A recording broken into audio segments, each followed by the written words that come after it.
ठीक है, चलिए देखिए, ये आपको 3 बीकर दिख रहा होगा, दिख रहा है क्या? Yes sir. 3 yes beaker. Sir. Yes sir. ये जो है, ये जो फर्स्ट बीकर है, इस फर्स्ट बीकर के बारे में कहेंगे कि इस बीकर में कॉन्सेंट्रेटेड ओलिक एसिड, ये आपका प्योर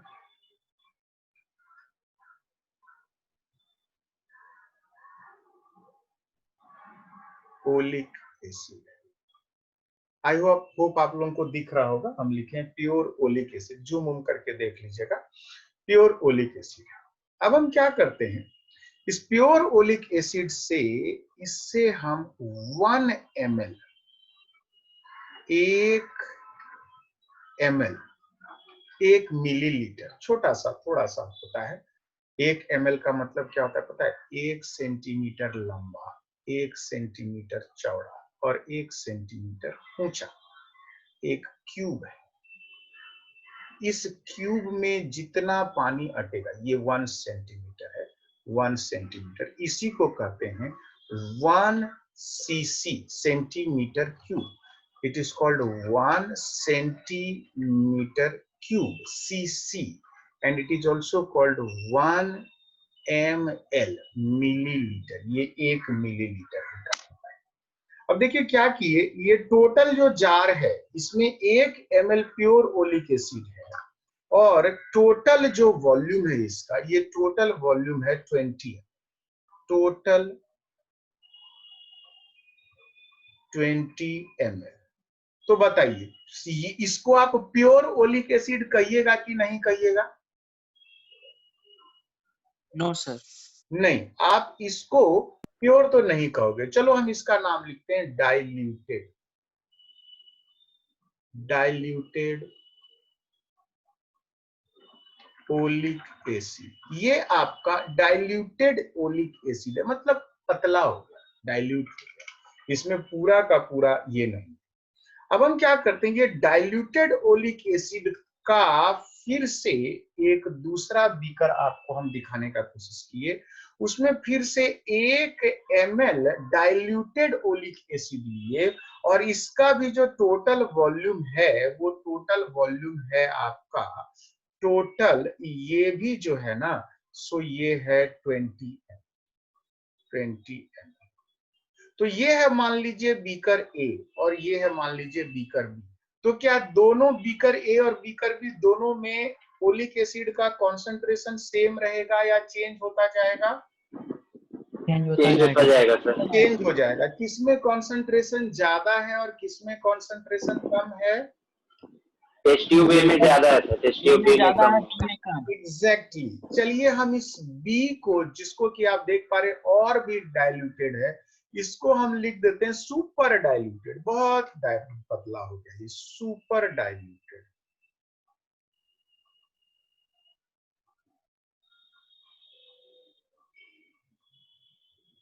ओलिक एसिड।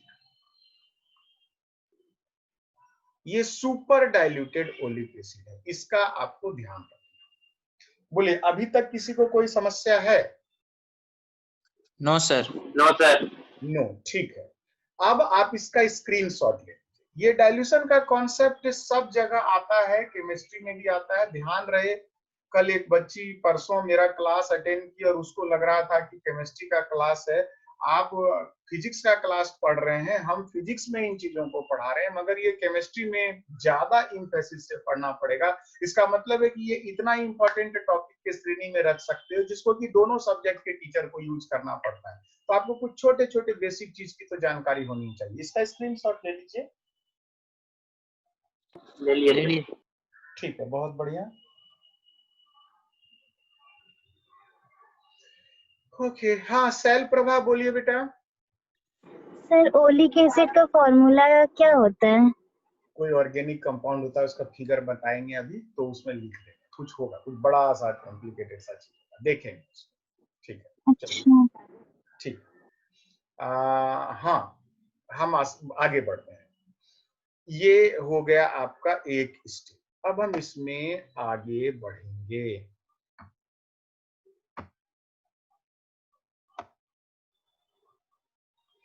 देखिए अब हम क्या कर रहे हैं, ये एक ड्रॉपर लिए, आपको एक नया चीज दिखा dropper, yes sir. Yes sir. Dropper जैसा चीज आपको कुछ दिख रहा होगा। चलिए हम इस ड्रॉपर में क्या करते हैं, थोड़ा सा लिक्विड भरते हैं।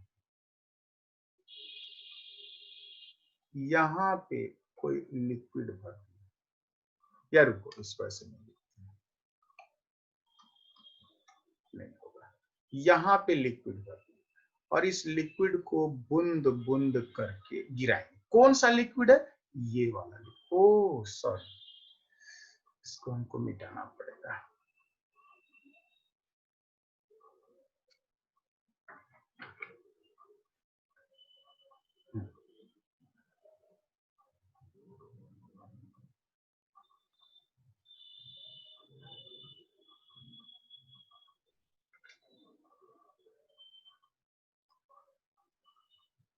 हम यहाँ पे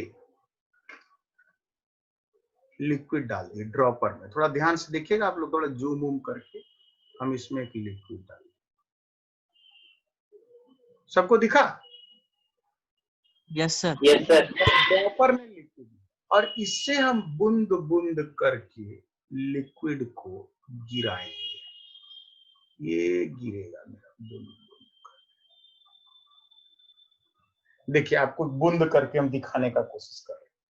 ये गिरेगा कहाँ, इस लिक्विड के सरफेस पे। क्लियर है मामला? तो हम यस सर। यहाँ पे यस सर। के सरफेस पे थोड़ा सा गिरा, पता है इस लिक्विड के सरफेस पे क्या गिरा होगा, ये बताइए तो। सर जो बीकर बी में है सर, वो नहीं गिरा है। ओलिक एसिड ही गिरा है, सुपर डाइल्यूटेड ओलिक एसिड गिरा है। सुपर डाइल्यूटेड क्यों है? क्योंकि सर इसका sir concentration sir oleic acid का घट गया है। हाँ एग्जैक्टली, इसमें ओलिक एसिड का कॉन्सेंट्रेशन घट गया है और इसमें है एक्चुअल में हमारे पास वाटर, पानी है बेसिकली, यहाँ वाटर है। और वाटर के ऊपर आपने सुपर डाइल्यूटेड ओलिक एसिड मतलब उसको डाल, तो बूंद बूंद करके डाल के छोड़ देते हैं, तो वो एकदम स्थिर हो जाता है। एक पानी में पतला सा आप देख सकते हो एक छाली का लेयर, पपड़ी जैसे बैठता है ना पानी में, वैसे ही एक छाली का लेयर बैठ गया। ठीक है, और इसका, इस छाली का जो भी लेयर है, इसका हम लोग एरिया निकाल, मतलब कोई सर्कल उर्कल बन जाता है तो इसका एरिया निकाल लेते हैं और इसका एरिया मान लेते हैं। बोलिए यहां तक सबको समझ में आया कि नहीं? Yes sir. एकदम क्लियर है मामला कि भैया एक प्योर ओलिक एसिड का कॉन्सेंट्रेटेड सॉल्यूशन था, उसको हम डाइल्यूट कर दिए, उसको हम पतला कर दिए, फिर उसको और पतला किया। ऐसे आंख मूंद करके पतला नहीं कि जितना मन तितना पानी मिला देंगे, ऐसा नहीं है। ओरिजिनल ओलिक एसिड जितना भी था उसका 1 ml लिए और 19 ml पानी लेके टोटल हम कर दिए वॉल्यूम 20 ml। फिर वो बन गया मेरा बीकर ए, फिर बीकर ए से 1 ml पानी लिए, अब फिर उसको हम बीकर बी में डाले और उसमें और 19 ml पानी, सॉरी बीकर ए से 1 ml डाइल्यूटेड एसिड लिए, फिर बीकर बी में डाले और उसमें और ऊपर से और 19 ml का जो है सो पानी डाले। ठीक है, तो इस तरह से आपका ये टोटल जो है सो क्या कहते हैं, ये सुपर डाइल्यूटेड हो गया, उसका एक मतलब कि इसमें डाल दिए और ये सुपर डाइल्यूटेड एसिड को यहाँ डाल करके इसको पानी में डाले, छिड़का बन गया। यहाँ तक किसी को कोई समस्या? No sir. No sir. अच्छा देखो, हमको भाई तुम लोगों का थोड़ा आइडिया चाहिए। ये ड्रॉप देख रहे हो ना, यस सर। जिसको कि आप ऊपर से ड्रॉपर से गिराओगे, तो हम ये जानना चाह रहे हैं क्या ये संभव है हमारे लिए? सोचिए आप लोग कि इस ड्रॉप का से जो लिक्विड गिरेगा, सुपर डाइल्यूटेड लिक्विड, उसका वॉल्यूम हमको पता चल जाए, बताइए तो कैसे निकालेंगे इसका वॉल्यूम? सर कितना सर ड्रॉप गिरा है वो ड्रॉप गिन लीजिएगा और नंबर ऑफ ड्रॉप और सर उसका एक ड्रॉप का वॉल्यूम निकाल के इनटू कर दीजिएगा। वो तो ठीक है, हम एक ड्रॉप का वॉल्यूम कैसे निकालेंगे शिवम? सर स्फीयर का वॉल्यूम निकाल के। स्फीयर का वॉल्यूम निकालते हैं। प्रिंस ने सही कहा, स्फीयर का वॉल्यूम निकालते। यदि वो स्फीयर जो है वो एक ड्रॉप बूंद जैसा गिर रहा है और उसका यदि रेडियस हमको पता है तो उसका वॉल्यूम 4/3 पाई आर क्यू हो जाएगा। ठीक, और कोई आइडिया हमको कोई देगा?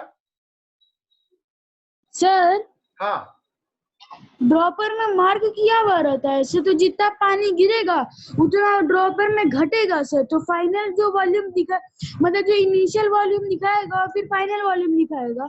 जब घट जाएगा, एक ड्रॉप पानी नीचे गिर जाएगा तो final volume, initial volume minus final volume करेंगे तो हो जाएगा सर। हाँ, ये भी सही आइडिया है। बोले ये बात सबको समझ में आया क्या? Yes sir. Yes sir. कि ड्रॉपर में तो अपना मार्किंग किया हुआ ही है। ये भी आप देख सकते हो, आपके सामने फिगर है, जूम इन करके देख लेना। देखो होता क्या है ना, कभी कभी आप लोग का छोटा छोटा चीज हो जाता है, लेकिन इतना बड़ा कंटेंट हमको डालना होता है। आप लोग उसको जूम करके देखिएगा तो उसमें ड्रॉपर में मार्किंग भी किया हुआ है। 1 ml तक का जो है सो वॉल्यूम का वो ड्रॉपर है। आप जूम करके देखिएगा तो पता चलेगा। तो क्या करते हैं, मान लो कि 5 ड्रॉप या 10 ड्रॉप पानी गिरा है, tip tip tip tip tip tip tip tip, 10 drop गिरा तो 10 ड्रॉप में मेरा 1 ml खाली हो गया। तो 1 ड्रॉप का वॉल्यूम निकलेगा कि नहीं? 1 ml बटा 10। बोलो समझ में आया कि नहीं? Yes sir. सिंपल है भाई, एकदम सिंपल है। खुद से सोचो ना कि आपका ड्रॉपर का वॉल्यूम जो है वो आप 10 ड्रॉप में आपका 1 ml खत्म हो गया, या 5 ड्रॉप डाले तो 5 ड्रॉप में ही 1 ml खत्म हो गया, या 8 ड्रॉप डाले और 1 ml खत्म हो गया। तो उस हिसाब से आप बड़े आराम से निकाल सकते हो। So I can say volume of each drop, volume of each drop, each drop V is known। मने आपको पता है वॉल्यूम ऑफ ईच ड्रॉप क्या होगा, ये आपको पता है। बोलो पता है कि नहीं? Yes sir. पता है। आखिर यही तो हम लोग अभी चर्चा किए, कैसे निकालेंगे। 2-3 मेथड हो सकता है। आप लोग रेडियस के बारे में बोले, डिफरेंस ऑफ वॉल्यूम के बारे में बोले, कैसे भी आपको निकल जाए। अच्छा ये बताओ, ये जो ड्रॉपर में तुम डाले भी वॉल्यूम, तो क्या भी वॉल्यूम में सारा का सारा ओलिक एसिड था कि इसके साथ पानी मिला हुआ था? पानी भी मिला हुआ था सर। पानी मिला हुआ था सर। क्योंकि भैया ये तो सुपर डाइल्यूटेड ओलिक एसिड है।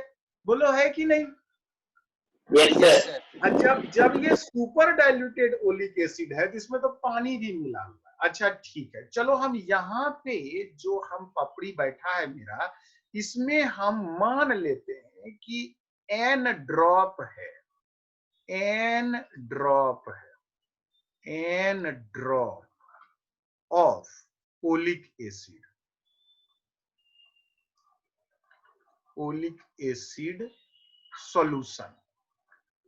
Solution B. ये सॉल्यूशन बी है जिसको हम लोग कहे भैया ये सुपर डाइल्यूटेड है, एकदम पतला है। तो ये एकदम डाइल्यूटेड है, इसका ध्यान रखिएगा। सो ये बहुत ही पतला सा एक लेयर है, लेकिन इसमें n ड्रॉप हम डाले। कितना ड्रॉप डाले? Small n drop. सब कोई देख पा रहे हैं इस चीज को? Yes sir. Yes sir. अच्छा ये बताओ, यदि इसमें स्मॉल n ड्रॉप आप डाले हो तो स्मॉल n ड्रॉप किसका डाले हो? ओलिक एसिड सॉल्यूशन का। Super diluted oleic acid. Super diluted oleic acid कहेंगे। ठीक, बहुत बढ़िया। एक काम कीजिए, इसका स्क्रीनशॉट ले लीजिए। अब थोड़ा और इसके तह में जाएंगे हम। ले लिए सर। ठीक है, बहुत बढ़िया। अभी तक किसी को कोई समस्या है? No sir. एकदम स्टेप में हम लोग चल रहे हैं। बहुत ही सिंपल सा चीज है। हमको एक्चुअली इसको इरेज करना होगा, पूरा हम मिटा देंगे। तो जब पूरा मिटा देंगे तो आप लोगों को दिक्कत हो सकता है, थोड़ा सा उसका ध्यान रखिएगा। इसका आप स्क्रीनशॉट अच्छे से लेके माइंड में रखिए। हम आगे बढ़े? सर एक क्वेश्चन पूछना था। हाँ बोलो प्रिंस। सर वो जो बीकर में ब्लू कलर का दिख रहा है वो वाटर है ना? बीकर में जो है वो वाटर है, हम लिख के रखे। देखो कलर यदि हम वाटर का प्योर ट्रांसपेरेंट कर देंगे तो तुमको फिर मोबाइल में दिखेगा नहीं, और फिर हम इसका रिकॉर्डिंग करके वीडियो अपलोड करेंगे तो और खराब हो जाएगा। इसलिए जानबूझ के हम उसको थोड़ा सा गाढ़ा कर दिए, मगर वो वाटर है, लिखा हुआ है। मान लीजिए कि वो ट्रांसपेरेंट वाटर। ठीक है, ठीक है। चलो, और किसी को कोई डाउट? स्क्रीनशॉट No, लीजिए, no, हम sir. इसको इरेज करने वाले हैं, पूरी तरह से इरेज हो जाएगा अभी सारा का सारा चीज। थोड़ा सा और तह में जाएंगे कि भाई ये ओलिक एसिड पानी में जाने के बाद छाली जैसा जब बनता है तो कैसा होगा। देखो ये चीज जो है ये आपको एनसीईआरटी बुक में तो डिटेल में नहीं दिया है, लेकिन दूसरे बुक में बहुत डिटेल में समझाया है। आप दूसरे बुक से पढ़ेगा, एससी वर्मा ने दूसरे बुक में पढ़िएगा तो आपको और एकदम पूरा कैलकुलेशन वगैरह करके एक्चुअल फिगर के साथ, जो हम फिगर अभी बताने वाले हैं वो फिगर के साथ आएगा, तो थोड़ा ध्यान दीजिएगा। इसको हम मिटा दें? yes sir. Yes sir. हम इसको मिटा दिए, डिलीट कर रहे हैं। चलो सारा साफ हो गया है, ठीक। अब क्या होगा, अब हम थोड़ा सा ओलिक एसिड का एक और सिनेरियो को देखते हैं। आपके सामने में 3 फिगर है, सबको देखिएगा, थोड़ा जूम कर लीजिएगा और सबसे ऊपर में जो पहला फिगर है उसको गौर कीजिएगा, ठीक है। इस फिगर में क्या दिखाए हैं भैया, इस फिगर में हम दिखाए हैं कि जो आपका ये होता है, आपका क्या कहते हैं, पानी के ऊपर जो ओलिक एसिड का छाली बैठता है वो दिख रहा है आपको, एक गोल ऐसा सर्कुलर पार्ट दिख रहा है।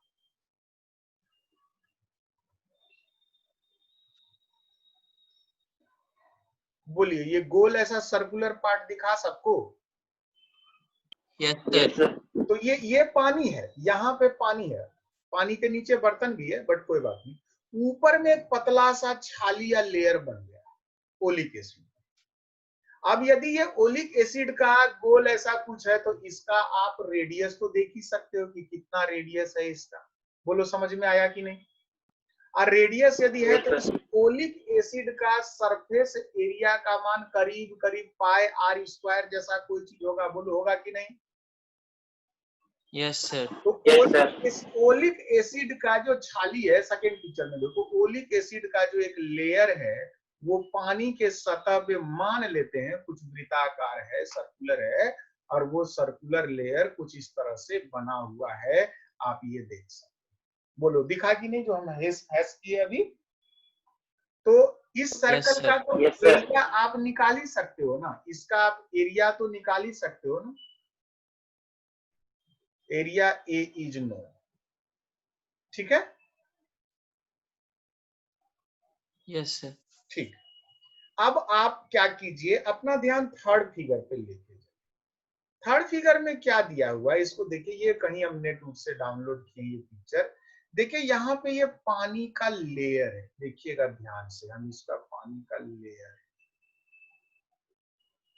थर्ड पिक्चर में नीचे में थोड़ा जूम करके देखिए, हम पानी का लेयर बनाए। सबको दिखा पानी का लेयर बनाते हुए मेरा? Yes sir. अब देखो ओलिक एसिड में क्या होता है, किसी भी तरह का सोप सॉल्यूशन में यही होता है। सोप माने साबुन, ठीक भैया। तो जो सोप सॉल्यूशन होता है उसमें यही चीज होता है, ये चीज आपको जान जाना है, सोप का ये गुण होता है। जो सोप सॉल्यूशन होता है उसमें शुरुआत का कुछ हिस्सा में पॉजिटिव चार्ज रहता है और ऐसे ऐसे ऐसे ऐसे ऐसे ऐसे ऐसे इसमें लंबा ऑर्गेनिक कंपाउंड का चेन। अब ये जो पॉजिटिव चार्ज होता है ये पानी के अंदर जाना चाहता है, पानी को लव करता है। अरे वाह, जी हाँ, इसको कहते हैं इलेक्ट्रोफिलिक। इलेक्ट्रो नहीं लिखेंगे, इसको हाइड्रोफिलिक लिखेंगे, ये पानी को लव करता है। सो ये जो चीज है ना, ये है हाइड्रोफिलिक सप्पा है। जो आपका पुछड़ी है, ये हेड है, इसको कहते हैं हाइड्रोफिलिक। फिलिक मतलब लव करना, फीलिंग, किसी के प्रति फीलिंग। और ये जो टेल है ना, इसको कहते हैं हाइड्रोफोबिक।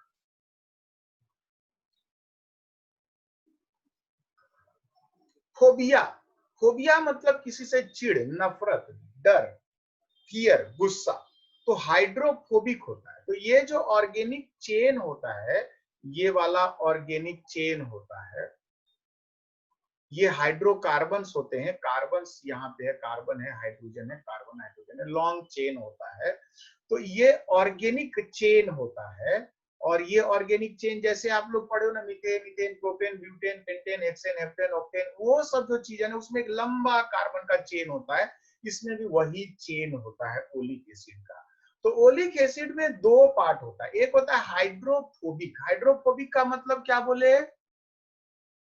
सर वाटर पानी से के अंदर भागने वाला। रहेगा। वाटर को डिसलाइक करने वाला, वाटर को पसंद नहीं करता है, वो वाटर से दूर रहता है। और हाइड्रोफिलिक का मतलब क्या बोले?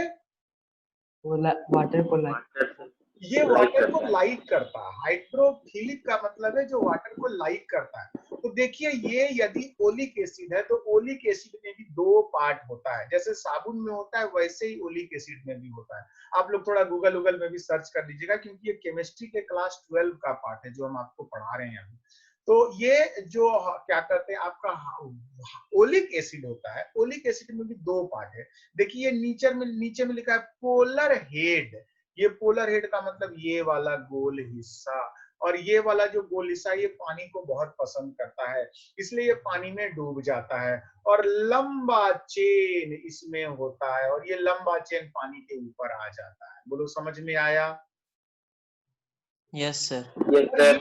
ये सारे मॉलिक्यूल अपने आप को थोड़ा अट्रैक्ट भी करते हैं। तो जो भी मॉलिक्यूल है आपका ये एक दूसरे को अट्रैक्ट भी करता है, और ये सब मॉलिक्यूल अट्रैक्ट करके सब एक दूसरे से चिपक जाता है, लेकिन उसका जो मुंडी है, पीछे जो टेल है, वो पानी में ऊपर उठ जाता है। ये सब एक दूसरे को अट्रैक्ट भी करता है, चिपक भी जाता है, और फाइनली कुछ इस तरह का संरचना बनता है। बोलिए ओलिक एसिड का थोड़ा सा फीलिंग हुआ कि पानी में जाकर के किस तरह से व्यवहार करेगा?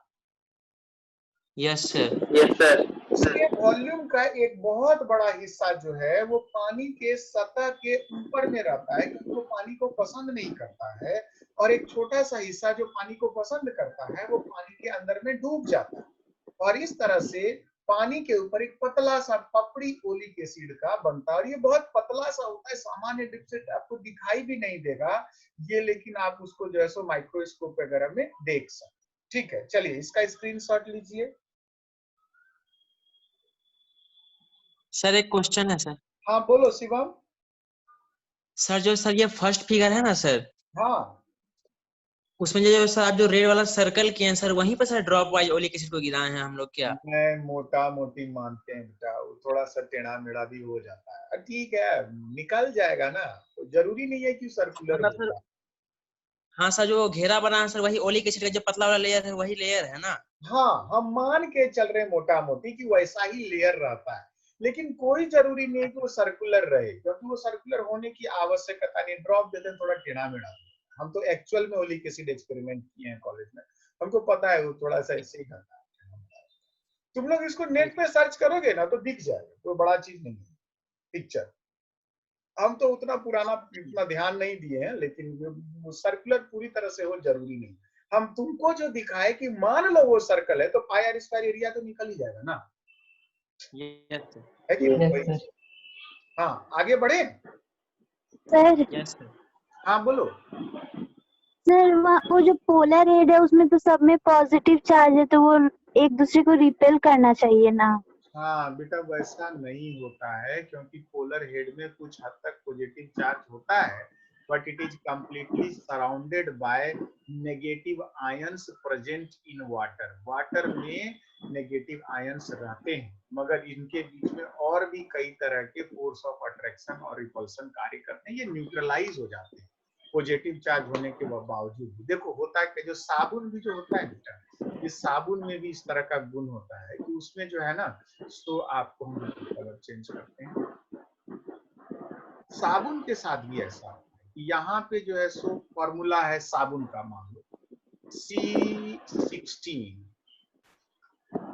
16 दूनी 32 से 33 H33 Na। ये मान लो एक सोप का केमिकल फॉर्मूला है। इसको जब हम पानी में डालते हैं तो ये आयन में कन्वर्ट हो जाता है। सॉरी इसमें और थोड़ा करना, गलती लिखे, ये तो सोडियम, इसमें CH3 वाला हेड तो दिए ही। रुको ई किए, इसके बाद इसमें और एक काम करना, मिस्टेक हो गया, थोड़ा केमिस्ट्री है, थोड़ा भूल जाते हैं। तो C16 H33 COONA, ये है असली चीज। तो देखो यहाँ पे क्या होता है, जब ये पानी में जाएगा ना तो सोडियम आयन अलग और नेगेटिव आयन अलग हो जाएगा। तो यहाँ पे सोप में ये पॉजिटिव चार्ज नहीं, इसको नेगेटिव चार्ज मानते हैं, और तब ये लिखेंगे ऐसे एक लंबा सा चेन। ये लंबा सा चेन क्या रिप्रेजेंट करता है, ये ऑर्गेनिक पार्ट H35 रेडिकल को रिप्रेजेंट करता है।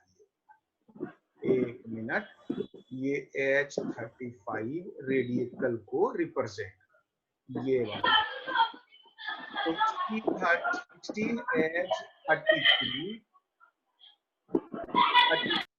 के साथ COONA है ना, कार्बन डबल बॉन्ड, एक ऑक्सीजन, फिर एक ऑक्सीजन और फिर एक सोडियम है। ये इसका संरचना है, लंबा सा C16H32, जैसे methyl, ethyl, propyl, butyl, pentyl होता है ना, वैसे ही है ये। तो इसमें C16H33 है, ये लंबा सा चेन। और जब आप इसको पानी में डालोगे तो ये सोडियम आयन अलग हो जाएगा। और ये वाला जो है, इसको हम लोग एसीटेट आयन जैसे होता है वैसे ही ये भी जैसे एक आयन के रूप में C double bond O minus sign और इसके साथ में लंबा सा एक पुछड़ी C16H33। ये सब केमिस्ट्री का चीज है, उतना जो है सो तुमको टेंशन नहीं लेना। इसको थोड़ा जूम उम करके देख लो, हम तुमको कहीं मेरे फिगर के पीछे आ गया होगा। ये तुम्हारा एक्चुअल में सेफ है। तो निश्चित तौर पे इसमें आयंस तो हैं, but these ions are actually surrounded by water molecule. Water molecule में पोलराइजेशन होता है। हाइड्रोजन आयन के पास H2O जो आपका वाटर मॉलिक्यूल होता है ना, तो इसमें ऑक्सीजन के पास पार्शियली नेगेटिव चार्ज होता है और हाइड्रोजन के पास पार्शियली पॉजिटिव चार्ज होता है। इसको पोलर मॉलिक्यूल कहते हैं। और इस पोलर मॉलिक्यूल में आपका जो है सो क्या कहते हैं, आयोनाइजेशन होता है। और ये आयोनाइजेशन ही पानी में कोई भी आयोनिक सब्सटेंस जब जाता है तो उसको न्यूट्रलाइज करता है, उसको घेरता है, उसको डिसॉल्व करता है। वो वाटर का अपना रिलेटेड मैकेनिज्म। आगे बढ़े? हाँ, एक जरा सा 1 मिनट, थोड़ा सा क्लास 2 मिनट के लिए रोकना होगा आप लोग। Yes sir. क्या आगे बढ़े? सबको स्क्रीनशॉट ले लिए हैं? Yes sir. ठीक, बहुत बहुत धन्यवाद। हाँ, हम लोग यहाँ थे। इस पिक्चर को ध्यान दीजिएगा। हम लोग कैसे अब इस सवाल को डील करेंगे। थोड़ा बहुत तो हमको आइडिया हो चुका है कि कैसे ओलिक एसिड जब वाटर के लेयर पे जाता है तो एक पतला सा जो है सो छाली जैसा मेम्ब्रेन बना करके पानी में तैरता रह जाता है। तो देखिए हम वही काम यहाँ कर रहे हैं। एक पतला सा मेम्ब्रेन लेंगे, एक सेकेंड, एक पतला सा यहाँ पे एक मेम्ब्रेन बनाएंगे।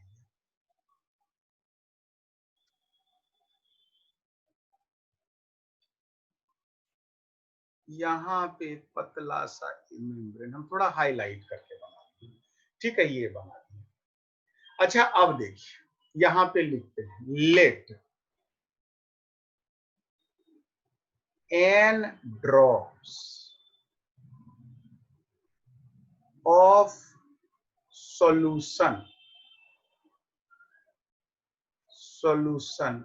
B is placed on water। कितना ड्रॉप डाले? n drops। n drops। अच्छा, एक चीज फिर हम कहेंगे let V is volume of each drop। प्रत्येक ड्रॉप का वॉल्यूम है V। ठीक, तो कहेंगे total volume, total volume of solution B। Solution B, ध्यान दीजिए, ये है आपका सॉल्यूशन B, ये है आपका सॉल्यूशन A और ये है आपका ओरिजिनल। ठीक, इसमें से क्या किए थे, इसमें 1 ml मिलाए थे ओरिजिनल, और ये टोटल वॉल्यूम कितना है 20 ml। फिर इससे केवल 1 ml बनाए थे, फिर टोटल वॉल्यूम इसका कितना है 20 ml। देखिएगा ध्यान से, बोलिए अभी तक आपको सब चीज क्लियर है ना? Yes sir. और भैया हम सॉल्यूशन बी को ड्रॉपर में से धीरे धीरे डिप कर रहे हैं, ये भी ध्यान रखिए। Total volume of solution be on beaker,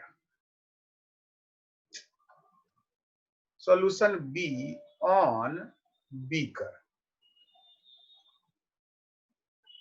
यहां है आपका बीकर। इसका मान लिखें स्मॉल n इंटू वी। बोलो समझ में आया कि नहीं? Yes sir. क्योंकि एक ड्रॉप का वॉल्यूम यदि v है तो 5 ड्रॉप डाले तो 5 इंटू वी तो कर ही सकते हैं ना। Yes sir. अब देखिए इसका एरिया है आपका ए, छाली का, ये भी आपको याद रखना है। अच्छा ठीक, अब हम क्या करते हैं कि ये था सॉल्यूशन बी इन वाटर। अच्छा देखो बी में जो कि 20 ml का बी है उसमें ए कितना मौजूद है? 1 ml 1 ml है ना। देखिए 1 ml तो हम लिखें 20 ml ऑफ बी कंटेन्स कितना? 1 ml ऑफ ए। किसी को दिक्कत? सॉल्यूशन ए। ठीक, तो No, क्या sir. ऐसा नहीं कर सकते हैं कि n इंटू वी जो वॉल्यूम था जो कि हमने बीकर में दिया, n into V ml of B contains 1/20 गुना n into V ml of A. बोलो सर एक बार फिर से समझा दीजिएगा। कुछ लोग समझे कुछ लोग कंफ्यूज हुए। ठीक है शिवम ध्यान दीजिए। अच्छा ये बताओ बीकर में क्या डाले, ए या B?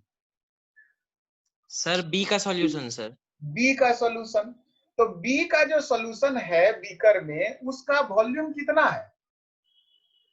n into V. n into V. अच्छा ये बताओ जो बी में तुम डाले उसमें खाली पानी था या उसमें ओलिक एसिड भी था? सर दोनों मिला के था सर। दोनों मिला के। अच्छा जो बी बनाए थे उसको ए से बनाए थे ना? Yes sir. तो बी का टोटल वॉल्यूम कितना है? 20 ml। 20 ml। अब 20 ml बी में ए कितना था? 1 ml सर। 1 ml, ठीक है ना। तो 20 ml Yes, sir. वॉल्यूम में 1 ml ए, यूनिटरी मेथड, एक एक नियम। 20 ml वॉल्यूम ऑफ बी में 1 ml ए है तो भैया 1 Yes, ml sir. पे कितना होगा? 1/20 हो जाएगा। लेकिन बी का टोटल हाँ, yes, sir. कितना यूज किए? n into V. तो कहें n इंटू वी/20। बोलो समझ में आया कि नहीं? हाँ सर हाँ। एकदम Yes, sir. ठीक है। अच्छा तो आपने कितना ml ए यूज किया? 1/20 into NV। Very good. B कितना था? कहेंगे था n इंटू वी ml। अच्छा इसी में यदि हमसे कोई पूछेगा ए कितना था तो लिखेंगे n इंटू वी/20 ml। बोलो समझ में आया? अच्छा अब हम चर्चा Yes, sir. करेंगे कि इसमें डायरेक्ट अब लिखेंगे कि ओलिक एसिड बीकर में कितना पड़ा, कौन बताएगा?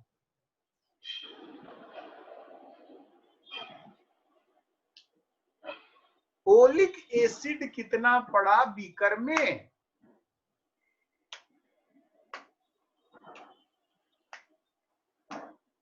सर 1/400। बहुत बढ़िया शिवम, सही पकड़े।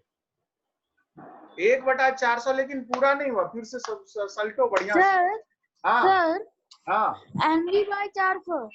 NV/400 एकदम सही बतवा। आगे आंसर सबको समझ में आया क्या? Yes sir. खाली शिवम बोला यस सर, बाकी लोग लगता है सो गया है, सब खाने चला गया। नहीं समझे सर। यस सर आगे से समझ लो। किन्स नहीं समझा। और बाकी लोग कोई कुछ बोलो भैया, थोड़ा हमको आइडिया हो कौन कौन सो रहा है, कौन कौन जग रहा है। शैल प्रभा सोई है कि जगी है? सर ये वाला बस समझ में नहीं आया कि बी में NV ml अच्छा कैसे हुआ। ठीक है कोई बात नहीं। पंकज तुम बोलो जी, कुछ समझ में आ रहा है?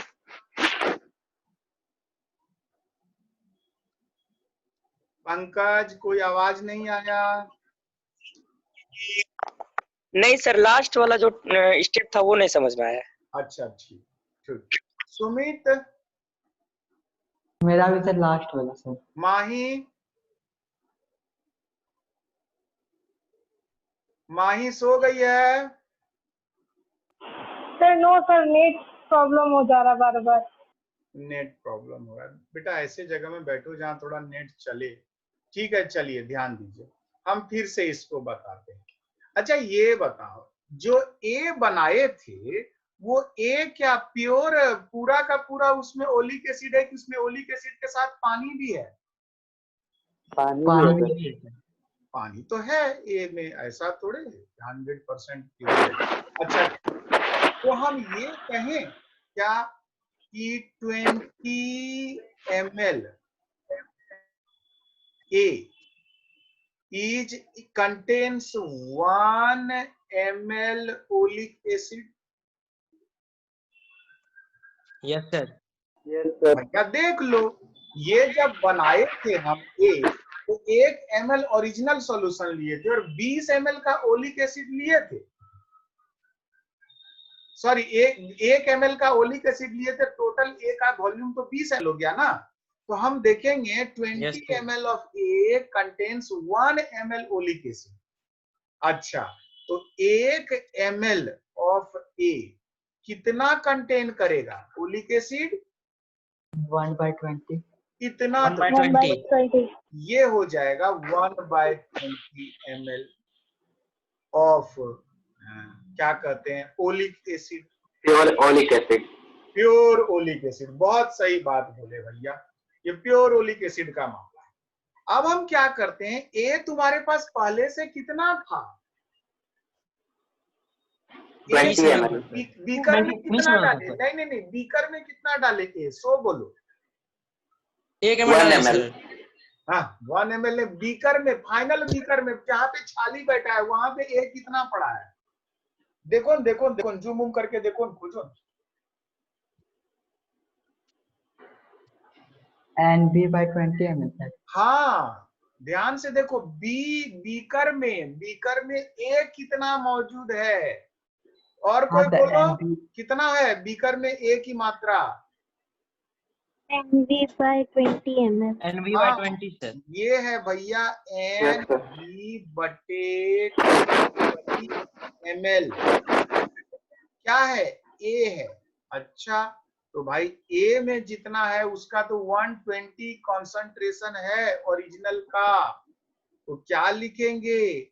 NV गुना 1/20। तो क्या हम यहाँ लास्ट में कॉर्नर में देखो, थोड़ा जूम करके नीचे कॉर्नर में लिख रहे हैं N इंटू V बटा 20, एक तो और नीचे में 20 ml। बोलो समझ में आया कि नहीं? Yes sir. Yes sir. देख लीजिए N इंटू V बटा 20/20 कितना आया? ये क्या है? ये है वॉल्यूम ऑफ ओलिक एसिड। बोलिए इतना सा चीज आप लोग को समझ में आया कि नहीं? Yes sir. ये प्योर ओलिक एसिड प्रेजेंट है ना? क्या बोले Shivam? This is pure oleic. Sir हम प्योर ओलिक। बोलो कंफ्यूजन है किसी को? No sir. No sir. No. बहुत बढ़िया, चलिए इसका स्क्रीनशॉट लीजिए तो जरा आप लोग।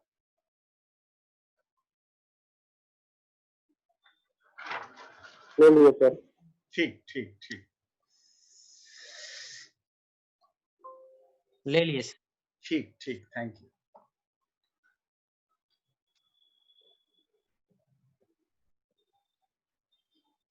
थोड़ा सा टाइम लगेगा, 1 मिनट। Any problem so far? No sir. No. बहुत बढ़िया। चलिए थोड़ा और आगे हम बढ़ते हैं। तो इस सिनेरियो को हम लोग फिर से समराइज करना चाहेंगे। इस सिनेरियो को हम लोग फिर से देखना चाहेंगे कि क्या क्या चीज हम लोग पढ़े। तो हमको कुछ वैल्यू आप लोग बताते जाइए। पहला, volume of each drop from dropper.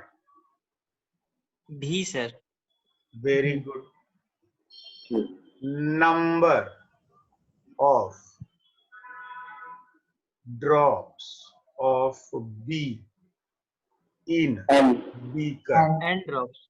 हाँ, थोड़ा हम शुरू करेंगे। Thank you. ये है एन।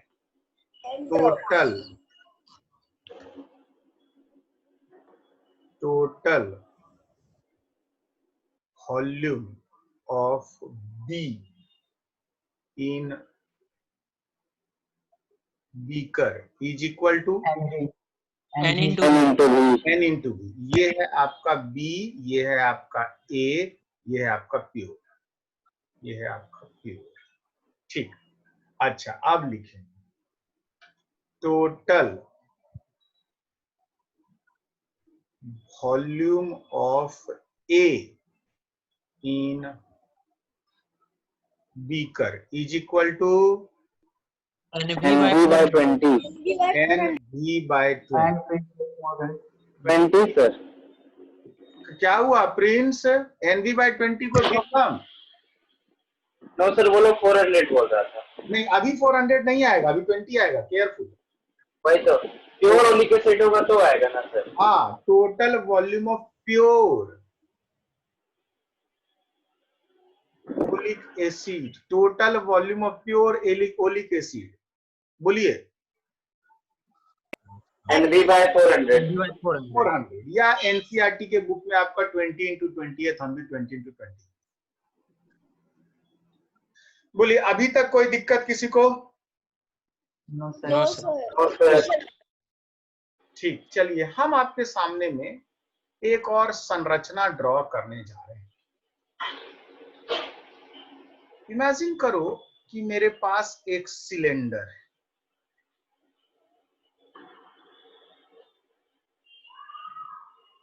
ये एक सिलेंडर है। अच्छा, सिलेंडर का वॉल्यूम क्या होता है? Pi R square H. It is pi R square H.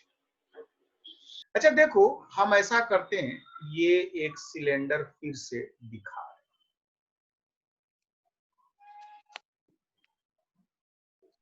हैं। इस सिलेंडर का ऊपर का एरिया का मान क्या बोलोगे? सर्कल जो है, इस सर्कल का सर्कुलर एरिया कितना हो जाएगा? Pi R square. It is pi R square. आप देख लीजिए। अच्छा, ये जो हाइट है इसको मान लिए एच, तो वॉल्यूम का मान हमने लिखा pi R square into H. Can I write volume भी is area of cross section into height H? Yes sir. है ना? अब आप कल्पना कीजिए कि एक पतला सा छाली है, एकदम पतला सा लेयर है। किसका? ओलिक एसिड का, जो पानी में तैर रहा है। पानी में तैर रहा है ओलिक एसिड। और आपको सच बात बताएं तो इस ओलिक एसिड का जो पतला सा लेयर है उसका एरिया आपको पता चल जाएगा। इससे रिलेटेड एक फिगर हम आपको दिखाए थे। देखिए, ये फिगर में स्केल उसके ले करके हम दिखाए हैं। ये फिगर को ध्यान दीजिए। ये फिगर दिख रहा है क्या? छाली वाला वो स्केल दिख रहा है? पहला फिगर को ध्यान से। क्या हम लोग उसका एरिया निकाल सकते हैं कि नहीं निकाल सकते? Yes sir. निकाल सकते हैं भैया, निकाल सकते हैं। चलो भाई, ठीक है। तो हमको ये एरिया पता है, ये एरिया हमको पता है। गौर कीजिएगा, ये एरिया हमको पता है।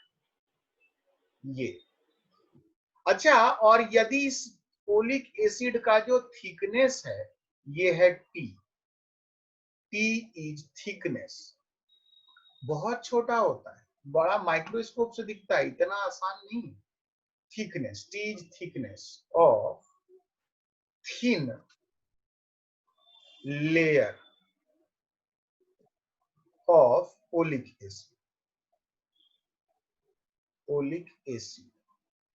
अच्छा, यदि आपको T थिकनेस है तो क्या आप इसका volume of oleic acid, volume of oleic acid का मान नहीं लिख सकते हो? Volume is equal to A into T। देखो तो ध्यान से, जैसे हम लोग A इंटू एच किए कि नहीं सिलेंडर में, देखो जहां A इंटू एच है उसको A इंटू T नहीं कर सकते हैं का? कर सकते हैं। तो आपको हम क्या सिखाए? हम सिखाए भैया पानी पे एक पतला सा छाली तैर रहा है ओलिक एसिड का। थोड़ा देर के बाद उसमें, इसमें एक्चुअली तो ओलिक एसिड और पानी दोनों मिलाए, मगर पनिया सब जो है सो पानी में ओरिजिनल वाटर में घुल गया और पतला सा एक लेयर यहाँ पे रह गया। और हम पहले से क्लियर कर देते हैं कि भैया गोल होगा, जरूरी नहीं है, थोड़ा टेढ़ा मेढ़ा भी जाता है, टेंशन नहीं। तो क्या हम नहीं लिखे फ्रॉम ज्योमेट्री? सो ये quantity is equal to volume is equal to A into T। जरा देखो ध्यान से। Yes sir. होगा? यस सर, लिख सकते हैं। तो ये जो थिकनेस होगा ओलिक एसिड का, उसका मान लिखेंगे number of drops into volume of each drop coming out of dropper divided by 20 into नीचे में 20 डिवाइडेड बाय एरिया ए। बोलो बात समझ में आया कि नहीं समझ में आया? Yes sir. क्लियर है ना मामला? Yes sir. तो आपको थिकनेस निकल गया। ये जो थिकनेस बनेगा, कितना थिकनेस होगा, ये आपका निकल गया। ये फॉर्मूला है। इसमें किसी को कोई प्रॉब्लम है तो पूछिए, इसका स्क्रीनशॉट लीजिए। ये आपका एनसीईआरटी बुक का डेरिवेशन हम लोग किए हैं और ये डेरिवेशन का नंबर है 2.3.2। T इज इक्वल टू कैसे हो गया? वो तो वॉल्यूम था ना टोटल। क्या क्या क्या बोले प्रिंस? सर T तो थिकनेस है ना, तो हम तो टोटल वॉल्यूम का ना फॉर्मूला लिखे थे। हाँ बेटा, टोटल वॉल्यूम क्या लिखे? A इंटू T लिखे कि नहीं? Yes sir. और देखो एक ड्रॉपर का एक वॉल्यूम, ड्रॉपर के पानी के एक बूंद का वॉल्यूम क्या लिखे थे? भी। बहुत बढ़िया। और क्या तो बूंद डाले थे? N। और फिर तो टोटल जो वॉल्यूम बी का डाले पानी के ऊपर, बीकर के ऊपर, ये है आपका बीकर। बीकर उस पे कितना वॉल्यूम डाले? N इंटू भी। अच्छा, जो पानी में A पहुंचा, कितना पहुंचा? N into V by 20। बहुत बढ़िया। अच्छा, आप बताइए पानी में जो ओलिक एसिड पहुंचा, प्योर ओलिक एसिड पहुंचा, वो कितना पहुंचा? N into V by 20 into 20। तो ये तो बेटा वॉल्यूम ही है ना ओलिक एसिड का। वॉल्यूम मतलब वो कितना स्थान घेरता है। तो सर वहां तो आप थिकनेस लिखे ना, तो वो तो एक तरह से हाइट हो गया ना। हाँ बेटा, ये हाइट है, लेकिन थिकनेस को एरिया से मल्टीप्लाई करेंगे। ये सिलेंडर का केस रिकॉल करो ना। आप सिलेंडर का वॉल्यूम हम पूछ रहे हैं, कितना होगा? पाई आर स्क्वायर एच। बोलो सही है कि नहीं?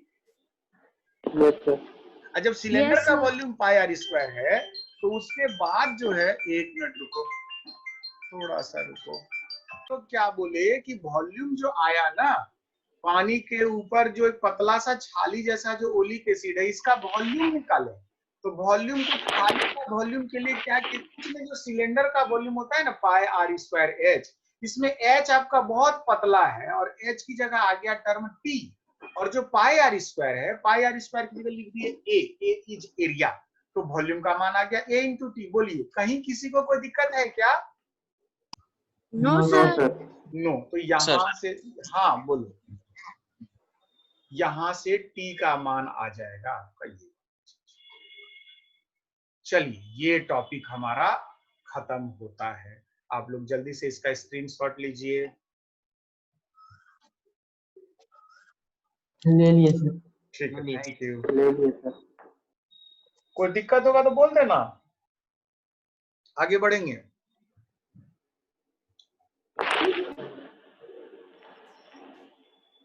मिटा दें? Yes Yes, sir. sir. ठीक यस सर। ठीक ठीक, thank you.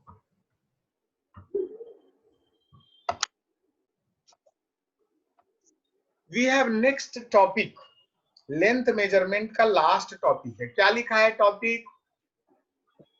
Range of range length. Of length. Range of length. Range of इसका length. मतलब क्या है? रेंज ऑफ लेंथ का मतलब क्या है कि आप हर चीज का एक रेंज होता है, कहां से कहां। तो जब लेंथ मेजर करते हैं, रेंज ऑफ लेंथ, ये वास्तव में है रेंज ऑफ लेंथ मेजरमेंट। कहने का मतलब कि आप जो लंबाई नापते हो उसका रेंज क्या है? Range of length measurement.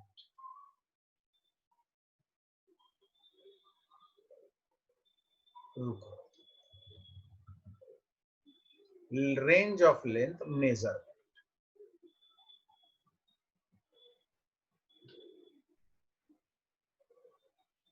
ये हम लोग पढ़ेंगे। तो आपको जो है सो इस विषय में चर्चा करना है, क्या क्या लेंथ है। तो यहाँ पे एक टर्म दिया है fermi. Can anyone tell me what is Fermi?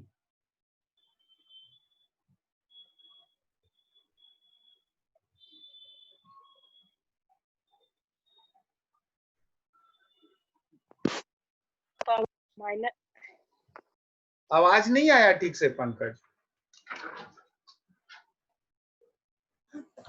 It is 10 to the power of minus -50 minus 15 metre. ये होता है 10 का power -15 metre. It is smallest measurement. It is smallest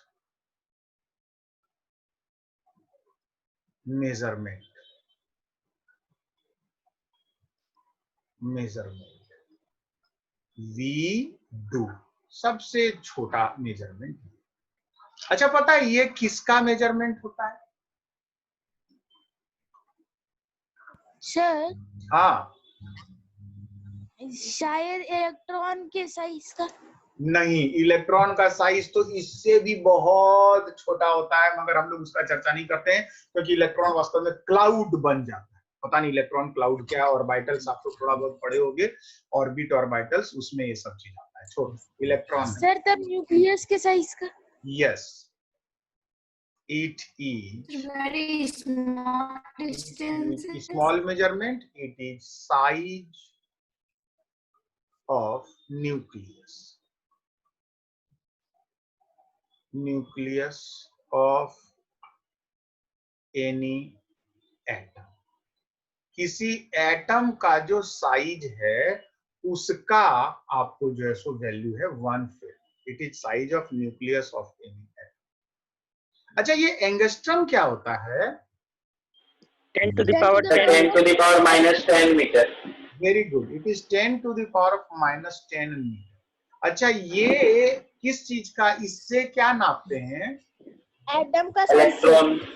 नहीं, इलेक्ट्रॉन नहीं, atom. It is size of atom. It is size of. अच्छा, किसी ने electron word कहा था? किसने कहा था इलेक्ट्रॉन वर्ड? हाँ, प्रिंस ने कहा था इलेक्ट्रॉन वर्ड। देखिए, ये इलेक्ट्रॉन तो हम नहीं कहेंगे, मगर इलेक्ट्रॉन से रिलेटेड एक बात है जो कि एंगस्ट्रम के साइज का होता है। कोई गेस कर सकता है क्या? कोई बता सकता है क्या? इलेक्ट्रॉन का साइज तो बहुत छोटा होता है, न्यूक्लियस से भी छोटा होता है, बहुत छोटा होता है, लेकिन कहीं ना कहीं इलेक्ट्रॉन का कनेक्शन एंगस्ट्रम से। कोई बता सकता है? कोई गेस मारेगा? अभी इलेक्ट्रॉन माइक्रोस्कोप से हम लोग एंगस्ट्रॉम का मेजरमेंट करते हैं। हाँ, कुछ हद तक ये बात सही है, मगर अभी भी हमको जो आंसर चाहिए वो नहीं मिला। और कोई और? अच्छा ठीक, हम आपको बताते हैं ये एंगस्ट्रम का मतलब क्या है, उसमें इलेक्ट्रॉन कहां से कहां तक आता है, और उसके लिए हमको एक फिगर बनाना होगा। हम वो फिगर बनाते हैं। क्या है भैया फिगर? फिगर है मेरे सामने एक एटम का।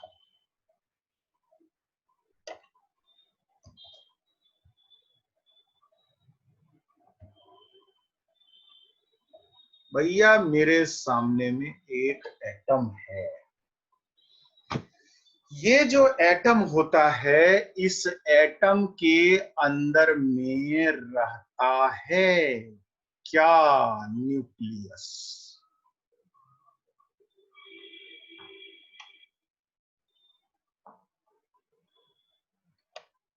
देख लीजिए, आपको एटम और न्यूक्लियस दोनों चीज दिखा? Yes sir. Yes sir.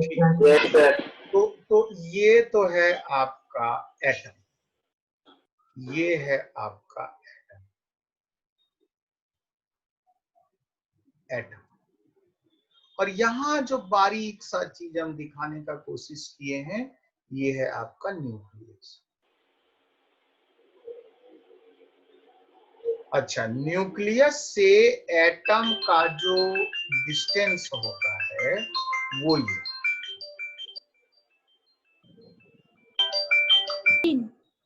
ध्यान दीजिए, 10 का पावर -15 है, इसको हम 10 से गुना किए बनेगा 10 का पावर -14। अच्छा ठीक है, यदि 10 का पावर -15 को हम 100 से गुना किए तब क्या बनेगा? -13 -13। 1000 से गुना किए तो -12 10,000 से गुना किए तो -11 1 लाख से गुना कर दिए तो -10 सर। -10। क्या बात है! तो हमारा जो न्यूक्लियस है ना, न्यूक्लियस से 1 लाख गुना बड़ा होता है। कौन? कहेंगे एटम। बोलो, समझ में आया बात? Yes sir. अच्छा एक चीज, एटम में क्या क्या चीज होता है, हमको इसका जवाब दीजिए तो। एटम में क्या क्या चीज होता है? 3 चीज होता है। 3 चीज। तीनों का नाम बता दीजिए हमको। Electron, proton. Electron, proton and neutron. अरे वाह, ये तो बड़ा सिंपल है। इलेक्ट्रॉन, प्रोटॉन,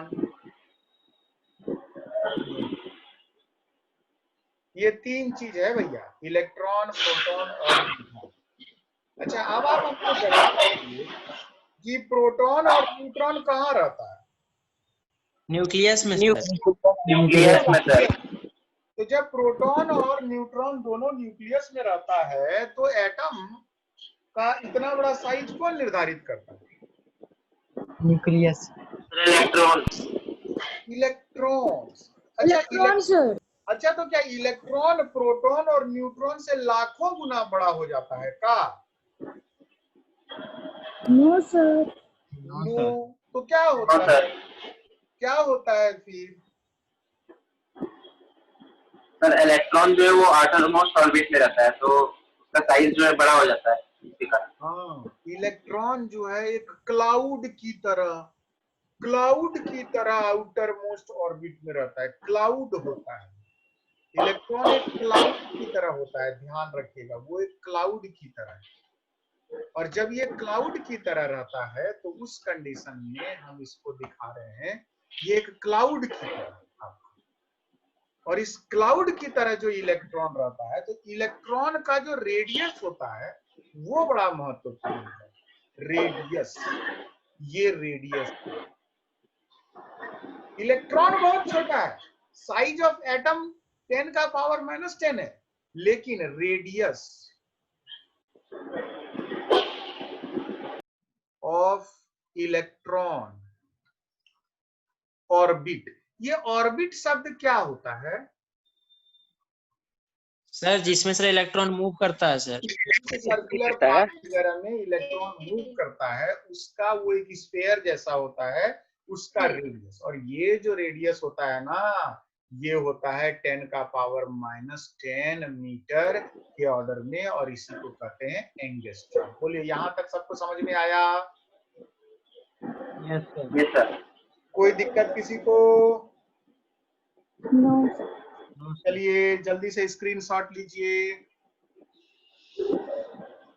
सर मतलब एंगस्ट्रॉम का रिलेशन रेडियस से है इलेक्ट्रॉन का। हाँ, कहीं ना कहीं तो कनेक्शन आप दे ही सकते हैं, क्योंकि radius of electron decides the amount of charge, sorry the size of atom. उसका कनेक्शन तो है बाबा, इसमें कोई शक नहीं है। आगे बढ़े, स्क्रीनशॉट लीजिए। Yes sir. Yes sir. ठीक, एक minute. Who are you? Your detail is not in my mobile. ले लिया। हाँ ठीक।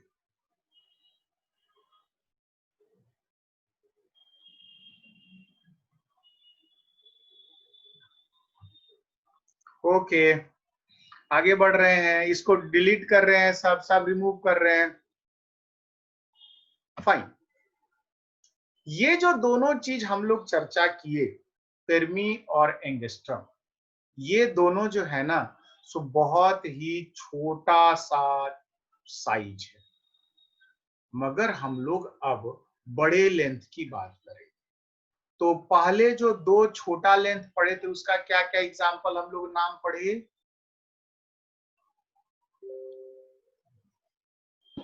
Fermi and angstrom. Fermi and angstrom, very good.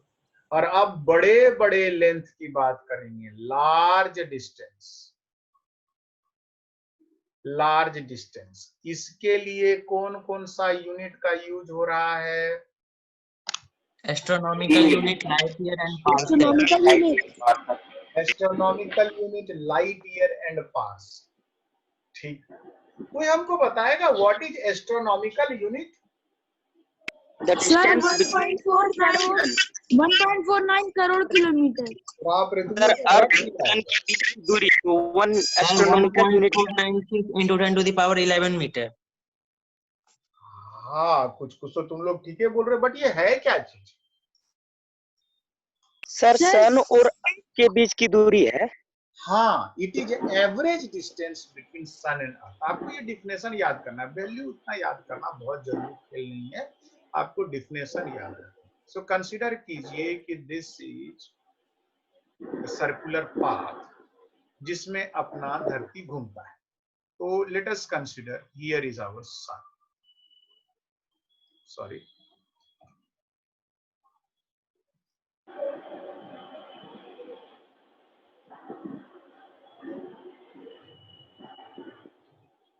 this is my sun.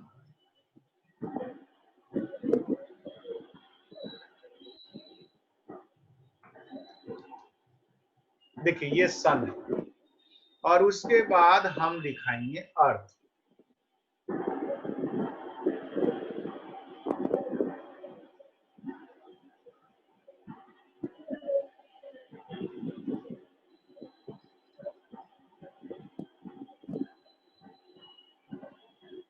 अर्थ सबको दिखा क्या? Yes sir. Yes sir. तो आप देख लीजिए, ये अर्थ है, अर्थ और सन दोनों को तो हम आपको दिखा दिए। अब जब अर्थ और सन दोनों को दिखा दिए, तो अर्थ तो गोल गोल सर्कुलर पाथ में चलता है, तो अर्थ और सन के बीच का एक एवरेज डिस्टेंस है, वो डिस्टेंस ये है। ये आपका अर्थ और सन के बीच का एक डिस्टेंस, और इसी डिस्टेंस को हम लोग कहते हैं AU, astronomical unit. Astronomical unit, बोलिए समझ में आया? Yes sir. Yes sir. ये आपका एस्ट्रोनॉमिकल। कलर थोड़ा गड़बड़ हो गया, रुकिए, हम कलर सही नहीं चूज किए।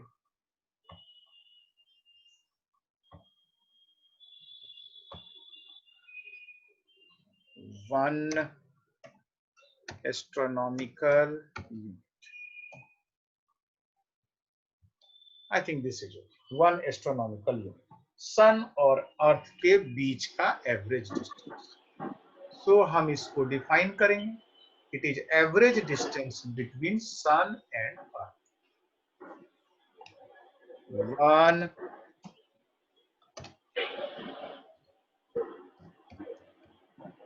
astronomical unit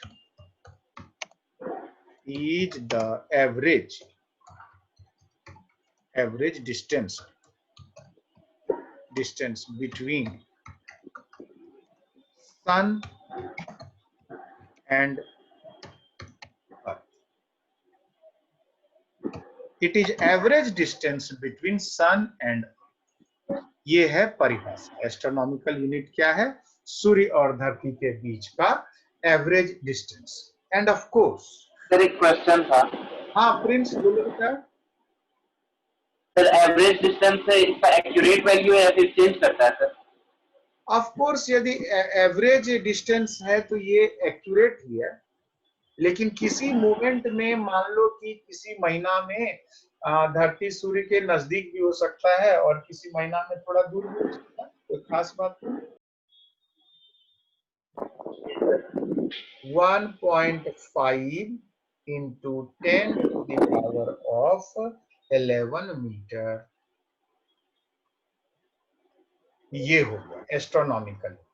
बोलिए ये समझ में आया सबको? Yes sir. चलिए इसका स्क्रीनशॉट लीजिए जल्दी। So we have next topic is light year. अच्छा बताइए, डिफाइन कीजिए what is light year. Sir in 1 year the distance traveled by light in vacuum. हाँ एकदम सही बात बोले आपने। It is distance travelled by light, it is distance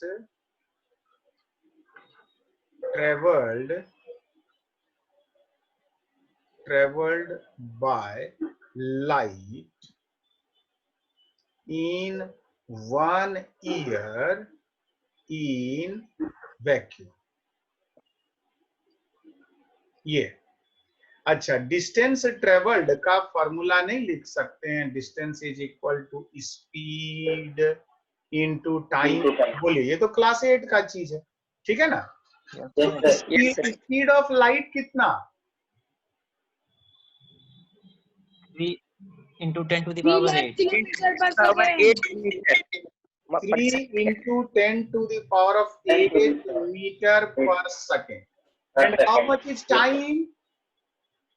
1 year year। 1 second। बहुत बढ़िया। 1 year, sorry 1 year। देखिए एक काम करते हैं हम, ये 1 ईयर तो डिफिनेशन है, इस 1 ईयर को काट करके, सॉरी इस 1 ईयर को काट करके क्या हम इसको 365 डेज लिख सकते हैं कि नहीं? Yes sir. अच्छा ये डेज को काट के 86400 लिख सकते हैं क्या? Yes hours. हाँ, 2-4 तो बच्चा का मुंह सूख गया। अच्छा देखो देखो, दिन में कितना सेकेंड होगा ये आपको याद है। अच्छा ये बताइए 1 आवर में कितना सेकेंड होता है? 3600 सेकंड। एकदम सही, ये तो आप लोग सभी जानते हो कि सर 1 आवर में 3660 into 60 सेकेंड होता है। इसमें तो किसी को कोई ऑब्जेक्शन नहीं है। No sir. लेकिन जब हम 365 दिन बोलते हैं तो वो एक्चुअली दिन रात होता है, ठीक है? और दिन रात होने के लिए तब हम लिखेंगे 1 डे इज इक्वल टू, दिन रात का मतलब हो गया 24 घंटा, तो इसको लिखेंगे 24 into 60 सेकेंड। बोलिए किसी को कोई दिक्कत? No sir. और इसको जब आप गुना कीजिएगा ना तो ये हो जाएगा 86400 सेकेंड। ये हमको याद है तो यहाँ पे ले आए, तो बस कुछ नहीं करना है। तो अब आप 86400 है ही, इसको आप 3 से गुना कर दीजिए, इसका 10 to the power of 8 है, उसको आप कन्वर्ट कर दीजिए और आप कैलकुलेट कीजिए। आपको कैलकुलेट करने के बाद पता चलेगा 9.46। ये हमको भी याद नहीं रहता, हम बस ऐसे लिख लेंगे 9.5 into 10 to the power 15 metre. बहुत अच्छा बताइए कौन बड़ा है? एस्ट्रोनॉमिकल यूनिट बड़ा है कि लाइट ईयर बड़ा है? लाइट ईयर बड़ा है। लाइट ईयर बड़ा है सर। लाइट ईयर क्यों बड़ा है? हमको तो समझ में नहीं आया। सर 10 जो है 10 पर ज्यादा वैल्यू है इसका। 10 का पावर ज्यादा है, ठीक। एस्ट्रोनॉमिकल यूनिट जब हम लोग लिखे थे तो एस्ट्रोनॉमिकल यूनिट में हम लोग जो वैल्यू लिखे थे वो लिखे थे 1.5 इंटू 10 का पावर 11 और यहाँ पे लिखे 9.46 इंटू 10 का पावर 15।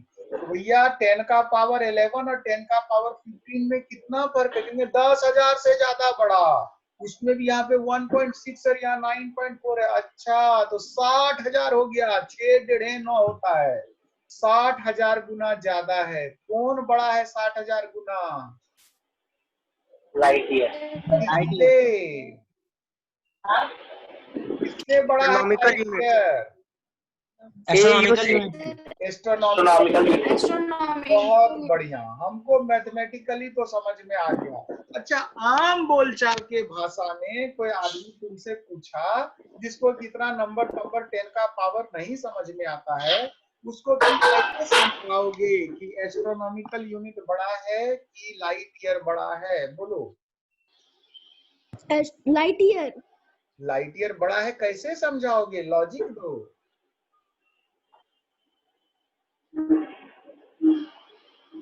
सर जैसे सर उनको समझाएंगे कि सूर्य से किरण पृथ्वी तक पहुंचने में कुछ ही सेकंड लगता है, लेकिन यदि लाइट ट्रेवल करे 1 साल तक तो समझिए कि कितना दूरी तय कर सकती है लाइट। बहुत तो तुम्हारा लॉजिक बहुत सही था पंकज, लेकिन अभी भी मजा नहीं आया हमको। छोटा सा कसर, थोड़ा सुधार देते, वैल्यू बता देते ना तो बहुत अच्छा लगता है।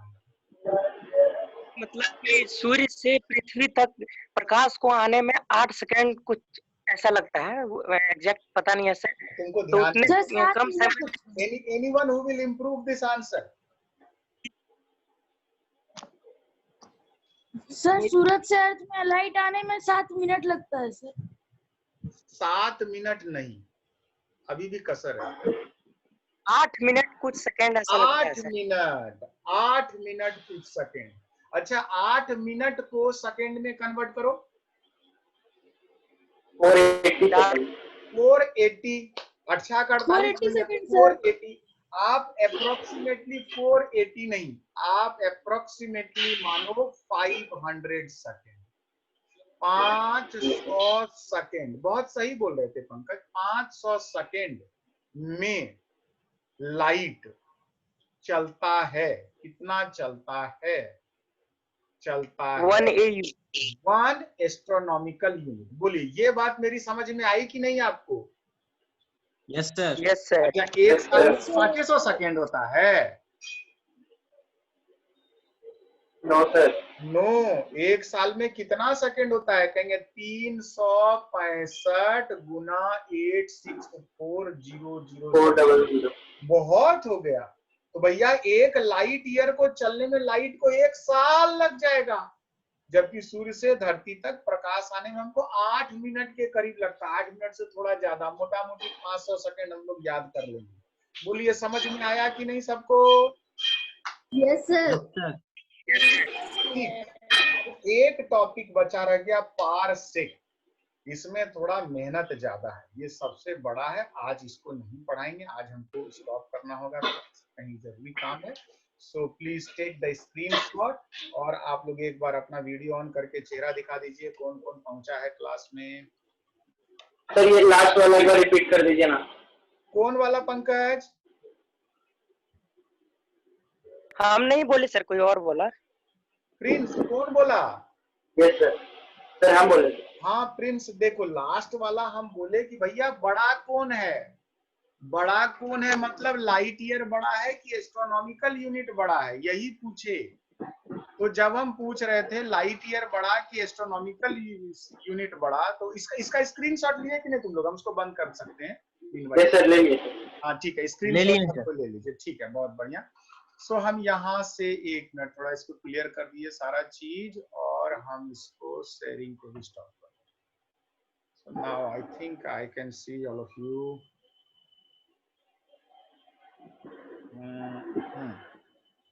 हाँ, ये थोड़ा सा बड़ा बड़ा दिख रहा है सब कुछ। फाइन। सो क्या चर्चा हो रहा था प्रिंस, कि हम तुमको कहे कि तुलना करके बताओ। कैसे तुम एक आम आदमी को बताओगे कि लाइट ईयर बड़ा है कि आपका क्या कहते हैं ये बड़ा है एस्ट्रोनॉमिकल यूनिट। तो हम लोग ये निष्कर्ष निकाले कि नहीं, एस्ट्रोनॉमिकल यूनिट बहुत छोटा है। क्यों? क्योंकि सूर्य से धरती तक प्रकाश को आने में 8 मिनट का समय सिर्फ लगता है। और जब आप लाइट ईयर की बात करते हो तो लाइट ईयर में जो आपका क्या कहते हैं,